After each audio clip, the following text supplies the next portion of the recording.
The scene opens, and there's a man in a blue-gray business suit walking down the street, holding an axe. We see his legs moving in neat V's, step on step, gliding over the pavement in the morning light. Cut to his office, and we see the axe colliding with the dark laminate of his desk.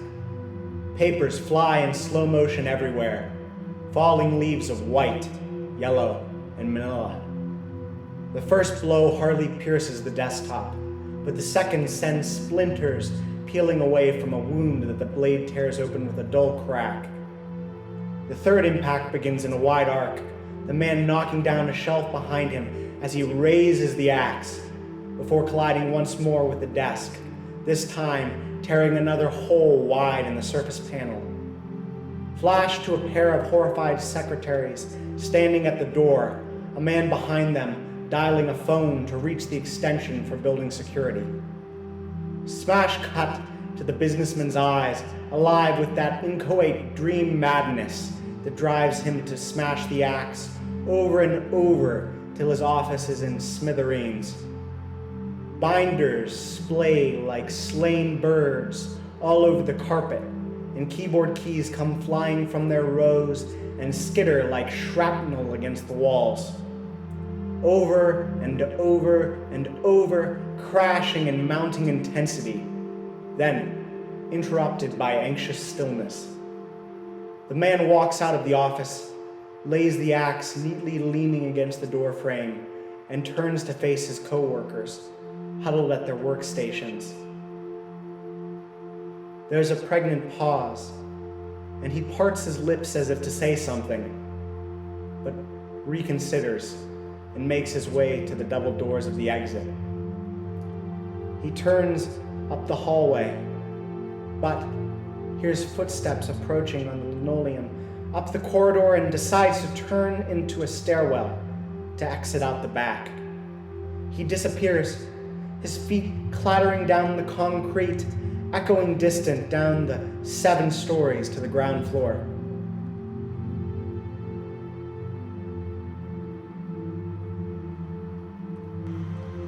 Now we see the man again, laying awake at night. His sleeping wife is beside him. He silently reproaches himself for how obvious his fantasy is, playing out wordlessly as he lays still in the dark. He sits up, careful not to wake her, and walks quietly into the other room. From his window, he can see a TV glow in an apartment building across the street, the sole star on the skyline, besides the orangey glow of a street lamp up the road and on the corner. He doesn't turn on the light. He just stands there in the dark, waiting.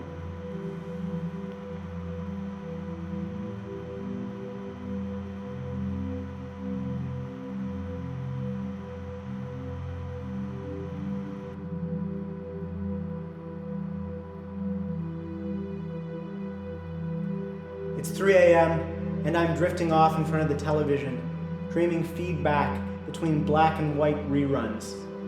I change the channel, an infomercial fills the dark with noise and color. I get up and I walk to the kitchen.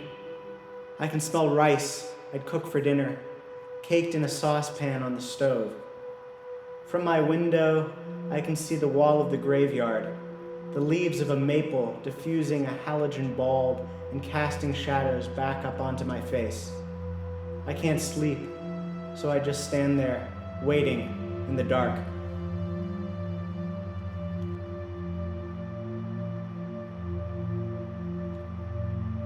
It's a little past noon now, and I'm sitting in a geo-tracker on the side of the road in North Versailles. I listen to a white bluesman on the radio and raise my telephoto lens to gaze between 2 low-slung ranch houses up at the end of the cul-de-sac. An old man walks back around to the front yard to bring bags of leaves to the curb. Click, click, click, click, click, click, click, and I have him bending over at 100 yards. He's raking leaves now, back arched, exhibiting a much wider range of movement than alleged in his insurance claim. Photos won't establish anything on the account of his pain and suffering, but they would show he's much hardier after the accident than his lawyers would claim. The yard work shots are money in the bank, and I raise the lens to fire off another volley when he ambles back over and behind the house. I crane my neck and try to see if I still have it, but I can't see him now. Wondering if I can work my way around the back to find him again, I get out of the car and hide behind a parked Pontiac Aztec, hiding from no eyes in particular. I jog up around the corner and tuck my camera in the crook of my arm like a clutch as I make for the next section of subdivision. I duck under some pines, kick up some mulch, and cross from the lawn back onto the cement lip of the pathway. I take a bad fall on the pavement. My shoelace catches the curb and slides beneath the sole, and the concrete edge catches my knee and tears a wide gash across as my leg falls beneath me. I scramble up, and the rush of blood and pain gives me 50 quick paces, trying to walk it off. I don't want to look at it. I know seeing will make it worse, but another pulse of heat and wet pouring down my leg makes me turn my eyes to the wound. It looks bad, a big red river gushing down into my sandal. Damn. I reach down out of reflex and it paints my palm. There's a woman up the street watering her lawn. She's leaning against a green Nissan, smoking a cigarette, holding the rubber hose sort of limply. Whether or not she's surprised by the blood pouring down the sidewalk, I can't tell. Her eyes are hidden behind fit-over shades, and her thin red lips stay pursed around the butt end of her cigarette. I ask her if I could trouble her for maybe some water and a bandage. She says she doesn't have a bandage, but she would give me a towel. I follow her inside, trying not to bleed too much in the carpeted entryway. She has a kind of zoffany parlor, plaster busts and bone china and bright little pictures on the wall.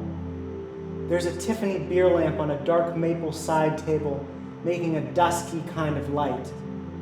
She brings me to the powder room, and I lean against the vanity to wash the blood away.